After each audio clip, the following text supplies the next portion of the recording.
How's it going, everybody? This is GoldenBolt, and I'm here to show you how to get the Mystery Dungeon Randomizer program working if you'd like to randomize your version of Explorers of Sky and play alongside me. So, in the description, there's a link to this website here, projectpokemon.org, and this forum post that actually has a link to the download for the Mystery Dungeon Randomizer program. It's going to download a .7z file, so just download that, go ahead and extract it. And when you do, you're going to have this folder here. I've made one under a how-to folder just to keep things simple for this video purpose. You're going to want to run this application here, I guess that's Mystery Dungeon Randomizer or whatever it is. So you're going to want to run that. And so if you have issues like missing DLL files or something like that, just go over here to DLL-files.com. The link will be in the description as well. So I was missing this one, for an example, MSV. CP140.dll. So you just go ahead and search for that, and when you do, and that's it right there, you're going to want to download, if you're running a 64-bit Windows system, you're going to want to download the 32 and 64-bit. If you're just running 32-bit, then you just need to download the 32-bit one. And to figure out which one you're running, just go to the start orb. If you're running, I'm running Windows 7 right now. I'm sure there's other ways to do it in Windows 10. And just hit properties on your computer, and it'll tell you if you're running a 32-bit or a 64-bit system.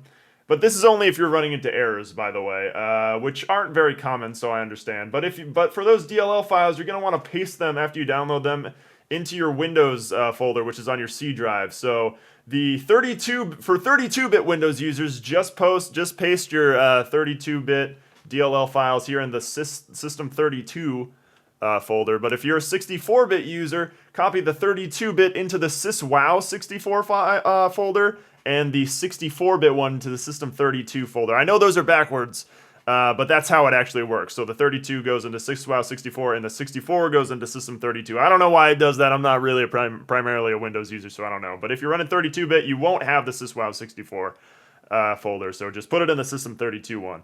So if you're constantly getting DLL errors, just keep searching for them and adding them in. You might not though. So once you got that working, and it should come up like this, and then you'll be able to select the ROM to randomize. So you're going to want to go ahead and find the ROM that you got. Now, I'm not going to advocate finding. There's plenty of spots that you can search to find ROMs. I'm not going to put links to it because it's technically not ethically correct to do that. If you're able to rip your own ROM off of the disk, off of your game card, that's actually a lot better, and it's still a little sketchy, but anyway, make sure you go ahead and get that, and then go ahead and open that .nds file, and you should be all set for Explorers of Sky.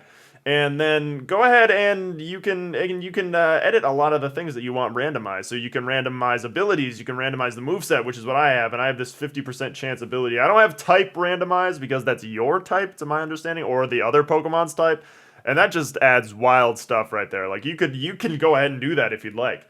Like your type and the enemy Pokemon types will be completely different. Then you can change stuff about the dungeons. I've changed all of this. I have Pokemon spawns, item spawns, terrain appearance, and music. And there's some experimental things you can add, like randomizing the text, unstable, and you can randomize the starters. I might try that just to see what happens. I don't really know what that would entail, but once you do that, like go ahead and like take your settings here, whatever you want randomized, and you should be all set. Go ahead and then hit randomize. And it'll bring up this little text here, and it'll ask you where you want to save it. So let's call it Explorers of Sky Randomized, or whatever you want to call it. And yeah, there you go, randomization complete. And then at that moment, you should be able to go ahead and open your emulator, whatever you use, like that, and you should be all set. Go ahead and load that ROM file in. The randomized one, and everything is gonna be all set. Let's mute that so it's not blasting in the microphone or anything like that. And yeah, you should be running a randomized version of Mystery Dungeon. If you have any questions, go ahead and add a comment. I'll be sure to reply to them as much as I can. And yeah, we should be all set. So there you go, guys. I hope you're able to enjoy playing the Explorers of Sky randomizer alongside me. It's a lot of fun, and I hope I was able to help you guys out. See you guys in the next episode.